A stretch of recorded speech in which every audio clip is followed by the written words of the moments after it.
Ryan, gaano karami yung mga sinirang paputok at saan-saan ito nakumpiska ng NCRPO?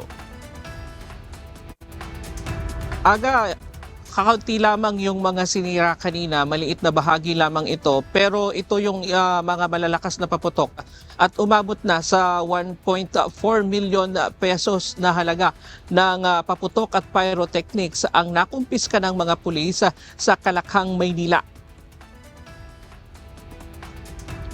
Kanina, ilan sa nakumpiska ang sinira sa Camp Bagong Diwa sa Taguig na pinangunahan ni Police Major General Anthony Abirin, Regional Director ng National Capital Region Police Office.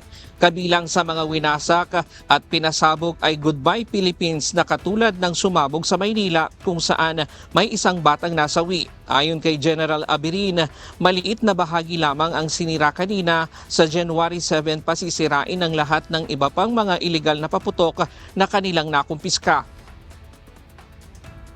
Ang delikado po yon kasi nakita nyo naman, parang mas malakas pa sa pagsabog ng isang granada yung tunog kanina. At saka yung blowback noon is talagang napakalakas.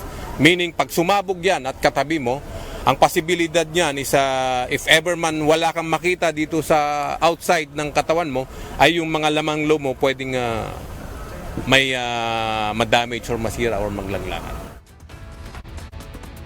Layunin ng ginawang pagsira ay upang hindi na magamit ang mga nakumpiskang paputok at paalala na rin sa ating mga kababayan kung ano ang maaari nilang kahinatnan kapag gumamit ng mga ganito. Dahil ang mga paputok na ito ay nakakapinsala sa katawan, maaaring ikamatay at ipinagbabawal ng batas.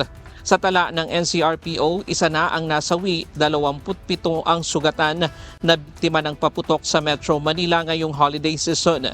May 11 individual ang naaresto at kinasuhan dahil sa mga iligal na paputok. Sa Metro o Manila Police District at Southern Police District ang pinakamaraming naitalang nakumpiskang iligal na mga paputok. At yan muna ang latest mula dito sa Camp Crame. Balik sa'yo, Aga. Maraming salamat, Ryan Lacanal.